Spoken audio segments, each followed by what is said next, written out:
Bonjour à tous. Donc aujourd'hui, séance de boxe avec mon petit sac de frappe. Et que vous dire, je suis extrêmement content car je constate que la pleine conscience commence à faire effet. Il s'avère que je me rends compte de plus en plus que la particularité du travail que j'effectue amène une prise de conscience. Et si je puis dire, cette prise de conscience amène, si je puis dire, un acquis de conscience. Pour faire simple, aller au-devant de quelque chose sans savoir, tout ça est, comment dire, tout est envisageable. Mais il est nécessaire pour qu'il y ait réalisation et donc pour qu'il y ait, si je puis dire, acquisition et encore acquisition, pour qu'il y ait un changement notable, il est nécessaire d'avoir conscience, de prendre conscience, d'être en prise avec le réel et d'effectuer ce qu'on, si je puis dire, un acquis de conscience, en un mot, vérifier. Cette petite vérification qui a l'air d'être anodine fait réellement la différence. Il s'avère que la pleine conscience amène une espèce de réalisation par rapport à ce que l'on est. Vous pouvez être dans la crainte, vous pouvez être dans la peur, ceci est de l'émotionnel. Et l'émotionnel est en mesure de vous court-circuiter pour lorsqu'il y a besoin d'être dans un raisonnement. Le raisonnement va faire appel à la mémoire, pas la mémoire de l'émotion, mais la mémoire. Et ce qui est vraiment génial avec cette pleine conscience, c'est que je ne sais pas comment Ziké faisait, compte tenu du fait qu'il était... Quoique, je commence à comprendre comment Ziké faisait, vu qu'il était sous substance. Mais au-delà de la substance, pour moi, ça passe au niveau de, si je puis dire, de l'usage. Il s'avère que Ziké, de par sa neurobiologie et sa neurophysiologie, était en mesure, comment dire, c'était les substances et les, si je puis dire, les endroits dits à risque, c'était, pardonnez-moi, une espèce de solution pour pouvoir se porter mieux.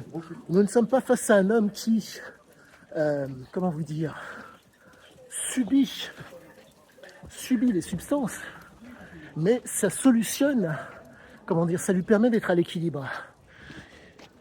En un mot, pour que ça soit d'autant plus visible, vous pouvez être hyperstimulé, hypostimulé ou d'être, excusez-moi, hypo, pardonnez-moi, et être dans un état dit dépressif.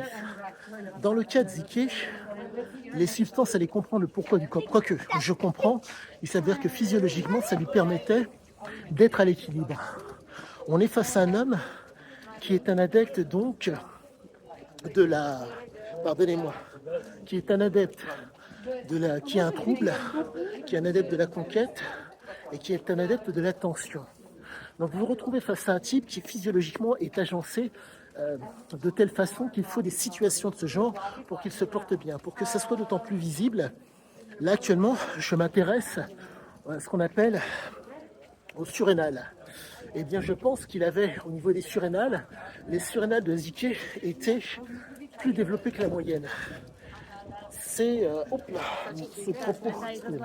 ce propos n'est pas de mon fait, mais il est le fait donc de il est le fait d'une observation que j'ai pu faire par rapport à ces propos.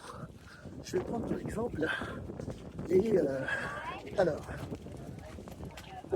au niveau de surrénaline, les surrénales vont donc générer donc de l'adrénaline. Et l'adrénaline, dans son cas, c'est que ça crée de la vigilance. Et cette vigilance lui permettait, si je puis dire, d'être réactif. Et chose que j'ai pu constater, c'est que cette réactivité était fonction... Cette réactivité était fonction, pardonnez-moi, quelle heure, ça bouge de trop. La réactivité était fonction de la tension que ça générait en lui. Pour que ce soit d'autant plus visible, je vous lance de l'eau. Il y a une réactivité. Vous êtes en mesure de réagir ou pas? Et bien dans le cas de Ziké, c'est exactement ce qui lui arrivait. Il s'avère qu'il lui fallait un niveau de tension par rapport à une situation pénible, dure, voire dangereuse ou une substance pour être vigilant. Il ne pouvait en être autrement. Il avait besoin de ça. Et il l'entretenait et il maintenait, si je puis dire, cette tension dans son organisme pour pouvoir interagir avec les gens au mieux. C'était un fumeur de cigarettes et fumeur de cannabis.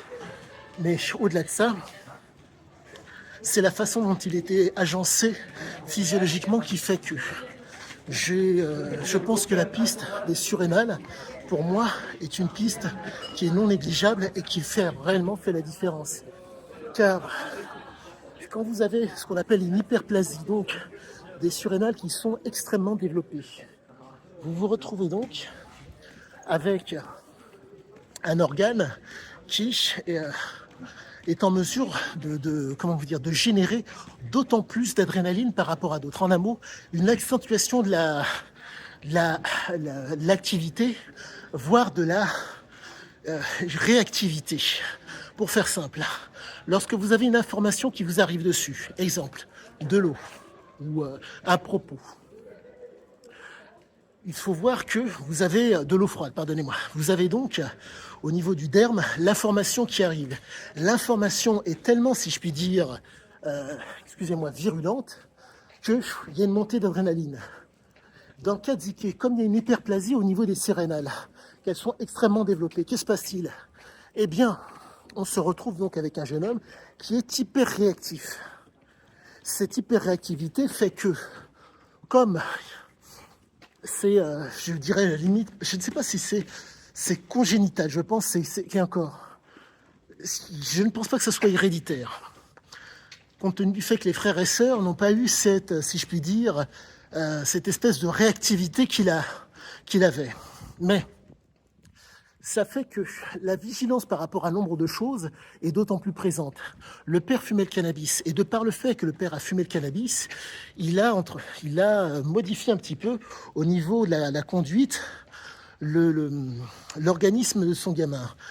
Comprenez que les substances, lorsqu'elles sont inhalées en bas âge, vous retrouvez donc avec un gamin qui est donc... le cerveau est plastique, mais la problématique, c'est que le préfrontal qui permet donc d'être dans ce qu'on appelle le cerveau contrôle, donc de se contrôler, n'était pas encore acquis.